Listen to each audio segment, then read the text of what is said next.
Hi, Gators. It's Mrs. Hyatt. I'm excited to be reading you chapters 3 and 4 of Ways to Make Sunshine. Chapter 3 is called Saying Goodbye. I don't know if you remember from chapters 1 and 2 what was happening that they're saying goodbye to, but you'll find out soon. Chapter 3, Saying Goodbye. We're going on one last ride in Dad's Toyota. Later this evening, someone will come pick up the car and drive it away. They're saying goodbye to their car. So even though we don't really need to go anywhere, the four of us have piled into the car. Dad is driving. Mom is in the passenger seat acting as DJ, skipping all the songs Ray and I actually like. Ray is behind Dad. I'm behind Mom. Where are we going? Ray asks. Just a Sunday drive, Dad says.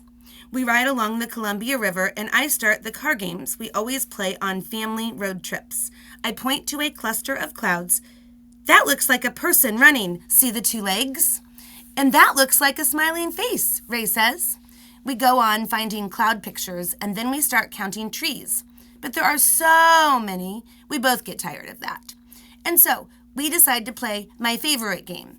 Whenever we see a license plate that is not an Oregon plate, we tag each other. If I get tagged the most, I'll have to do a chore that Ray gets to pick. So I try really hard to do most of the tagging. California, I yell. And right after, Washington. Not so loud, Mom says. Then Ray tags me hard. Arizona. There's one from Arizona. Okay, tag, not hit, I remind him. We both call out another Washington plate at the same time. I saw it first, Ray says. Did not. Yes, I did. It was a tie. No, I saw it first and I tagged you first. Dad looks at us through the rearview mirror. If you're going to bicker, you'll have to stop playing. I whisper, you did not, and I tag him again, hard. Ryan Hart, Dad yells. He was still looking at us and I didn't notice. I cannot even deny hitting Ray, who is being all dramatic, like I punched him or something.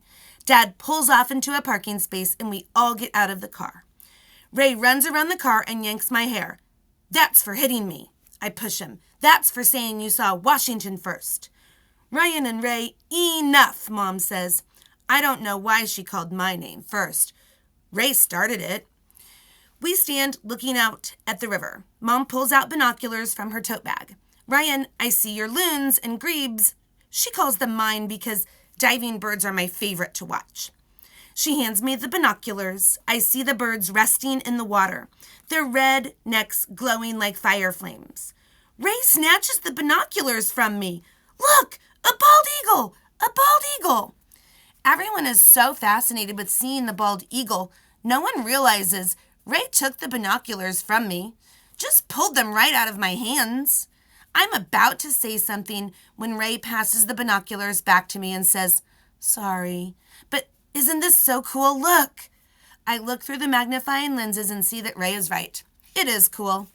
And even though we've seen bald eagles before, it's always a magical thing to see them in the sky dancing in the wind. I stand on one of the big rocks trying to get even closer to the clouds, and Ray holds me up careful. Be careful, he says. You might fall. Even though I am not wavering at all. On the way back home, Mom asks, what do you want to listen to? Ray says one song, I say another. Rock, paper, scissors. I get paper.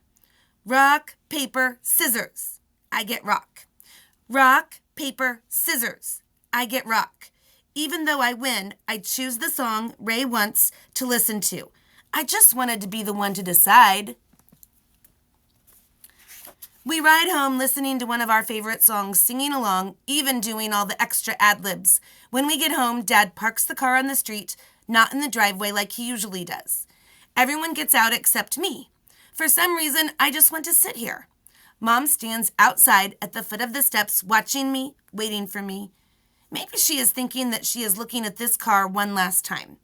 Maybe she is remembering all the road trips to Seaside Beach or riding around and around the parking lot at the zoo, because no matter what time we go, there is never a place to park. Maybe she remembers the time she let us eat our McDonald's in the car and we're never allowed to eat in the car. because everyone knows that cold French fries are the worst thing ever. Maybe she is thinking about how I'd store my books in the pocket in the back seat on the passenger's side, and how she'd always say, "Pull out a book," whenever I said I was bored, or if we were stuck in traffic and had to wait a long while. Maybe she is thinking about all the times I fell asleep on the way home from a place that wore me out so much. Dad had to carry me inside and tuck me in. I take a deep breath. I take in the smell of vanilla, the scent Dad always gets for air freshener, candles, and incense. I get out of the car, close the door, and walk into the house with Mom. I know the car is not a person, but when we get to the door, I turn around anyway and wave goodbye. I kind of know how she feels. I remember saying goodbye to cars before. Have you?